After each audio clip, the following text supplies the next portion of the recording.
everyone, it's Friday. Happy Friday, and I am glad to be here with this update, and I'm really excited to start off this way. I wanted to apologize for being a week late with this. Last week was June 1st, and I should have utilized that time to announce our team member of the month, but I missed it. So I'm sorry, and I'm excited to circle back and do this because I'm really proud of this person. Our June team member of the month is Rachel Aloya, and she earned a ton of praise in the praise channel this month. It was awesome, and she does a great job. You already know about it all because lots of thumbs up, hearts, praise hands, everything was happening for her in the last month. Keep up the great work, Rachel. We love you. You have a gift card coming your way. You have a great parking spot, and we're going to share the good news with everybody that you are a team member of the month. So congratulations. This week we had an awesome week. Some unique things happened. We had a group interview, and it was really productive. We hired 5 team members out of that, 3 of which are starting now. I wanted to introduce Cameron, Trinity, and Macy, who are all starting as groomers assistants, that bather position.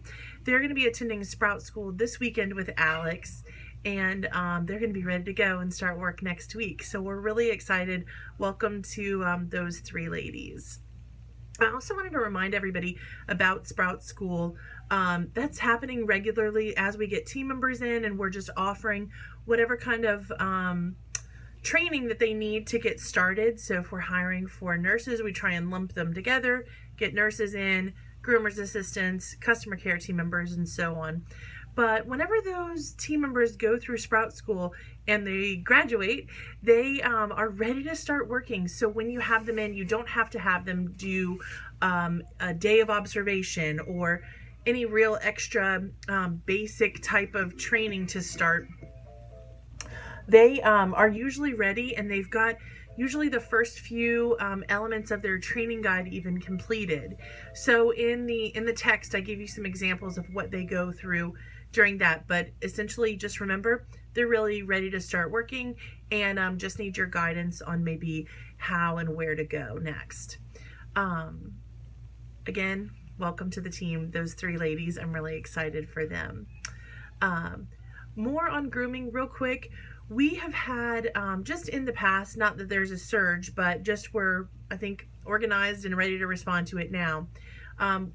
We occasionally have pet owners come back from grooming, and maybe they have a complaint. Maybe they're not satisfied with their haircut, or they think that their pet's got an injury. I wanted to remind everybody that it's really important that that's the groomer's work. So we want to give the groomers a chance to negotiate that situation and really field that type of complaint with the pet owner. On occasion, they do come back after the groomers left, but what I would do is I would just pick up the phone and call the groomer and let them know what's going on. Maybe they want to make a point to talk to the owner directly themselves. Maybe they can give some advice on how to direct that situation. Maybe they want to have a chance with the client to fix whatever is going on. So first step is we want to make sure that we give them that opportunity. So if you ever have that type of situation, remember to get the groomer involved as soon as possible so they can resurrect that with the client. On occasion, we have a pet who's injured, or that the client maybe perceives is injured, and maybe they're presenting back with razor burn or skin irritation is what I would rather describe it as. Sometimes those things don't appear immediately to the groomers once they're grooming. It can take the pet a while to start to display those symptoms. Maybe the pet has started licking and has further irritated the skin, so now there's an apparent irritation. That's probably the most common thing that we see. And so for those types of situations, we've prepared ourselves by purchasing some tubes of hydrocortisone cream, just like you would get over the counter at the pharmacy or at, whatever grocery store that you go to. So we've purchased a couple tubes of those to where our customer care team or the grooming team, whoever is able to first respond, if you recognize a skin irritation that's immediately following grooming and you would maybe call it razor burn, you could just give that tube to the owner to apply 3 to 4 times a day for 3 to 4 days, and then we want a chance to follow up with them. So if you give them that tube, again, this is a gift. There is no charge. There's no documenting necessary as far as an inventory item, but we do want to put a CCO in that would say the circumstance that you gave them the tube of hydrocortisone cream. And then I want you to make a work list message out of that for Rachel Laloya. She's our grooming supervisor. She'll make sure that the groomers are connected with that message, and then they will be able to follow up with the owner at that reasonable point of time to see how the pet's progressing and if we need to do anything more.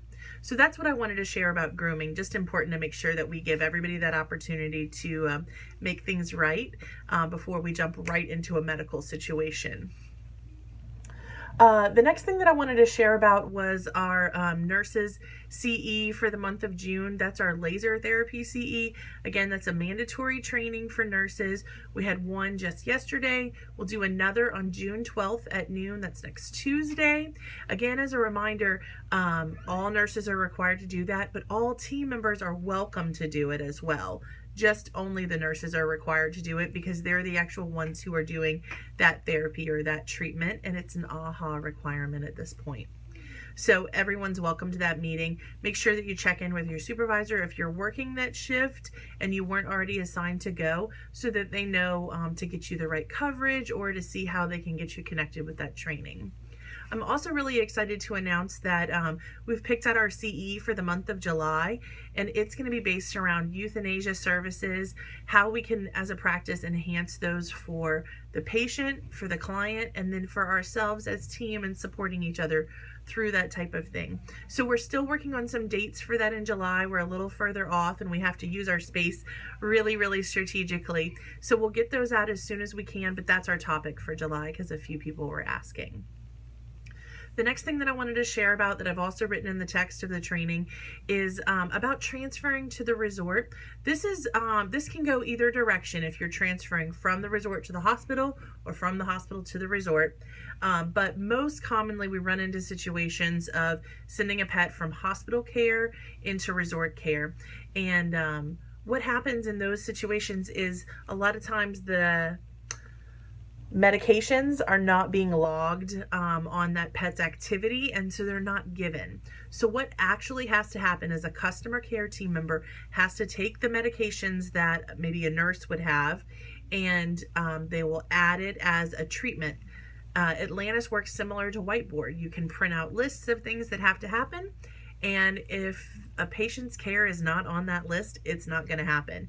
So if you just leave medications at the front desk or in a cage valet on the front of a pet's kennel, or you leave a note somewhere, that's insufficient. What really actually has to happen is that physical exchange of medication from a nurse's hands or a doctor's hands to a customer care team members. They then log the medication with the start date and the frequency and the dosage, and then they go and place that medication back with the pet. It has to happen just like that. So sometimes the front desk is a little bit bogged down, and that's when we get tempted to go around it. I just really wanted to remind that kind of like a little pro tip would be for everyone to remember that there are team members waiting in the call center ready to help you. The hospital team members, as a majority, know how to use Atlantis and can log those things. And then also at any given point, we oftentimes have call center team members, customer care team members who are working remotely. So if it's after hours and you don't physically see a person and you're trying to make this happen, you can always utilize side notes and say, is anyone there? Can anyone help me log these medications? And I bet that they can get something going for you, for especially those early morning, like 12 a.m. to 5 a.m. hours, if that was your situation. So there's lots of solutions, but the one thing that you can't do is you can't leave a note, you can't leave the meds, and you can't just put the medications in the valet and expect that they're going to be given. All those things have to be logged, added to the medications list if you want the pet to receive those. Just make sure that happens.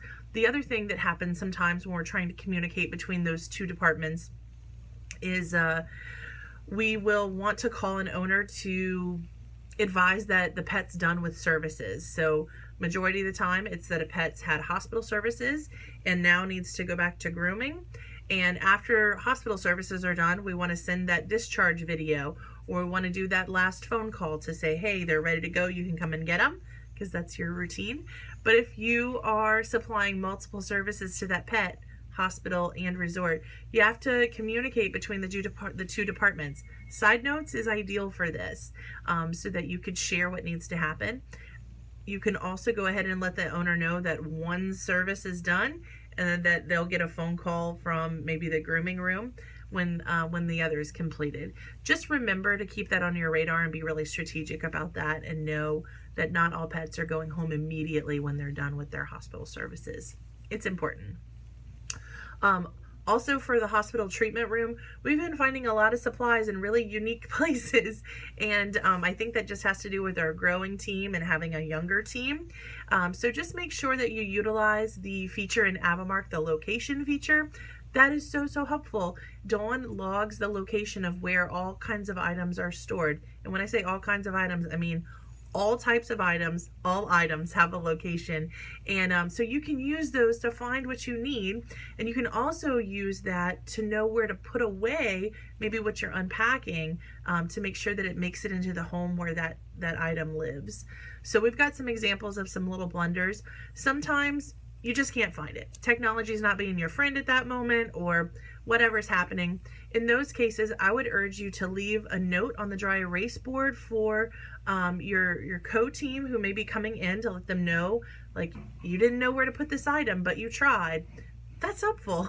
And then they can teach you where it goes maybe in the future. Or that would be a real appropriate use of that department Slack channel to say, hey, we're looking for item such and such, or I found this item and I don't know what it is or where to put it, but I want to help.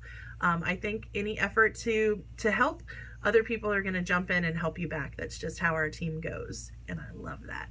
So make sure you utilize all those aspects of our technology so that you can do the appropriate thing in the appropriate time and help your team in the future to connect with the items that they need. The last thing that I was going to share in our video today is that we have a new task list that I put out. Again, I mentioned this last week. The resort team's been working this way, where they have a task list that's divided up by the shift that they come into work. So now the customer care team and the nursing team also have that. It's divided up by the role that they work and or the shift that they work.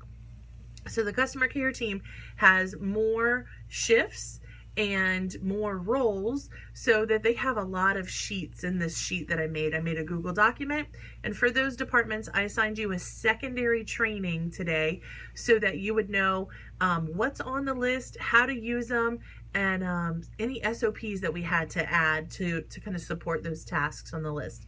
It's a mix of cleaning tasks, routine department tasks, scheduled type of things. So it's broken down, and for use on the shift that you come in on is the sheet out of the Google sheet that you start. Today, after I post this video, I'm going to go around, make sure that there's shortcuts added on all the desktops so that you can get to the lists that you need and can share that document. So make sure that you complete that training, read about it, ask any questions that you have. We're going to start those on Saturday. That's tomorrow the 9th. So be sure that you do that. Thanks again for a great week. It's been really good. Rachel, congratulations on your Employee of the Month. And everybody, good job on your training this week. Let's keep it up and stay in compliance with those. I hope you have a great weekend.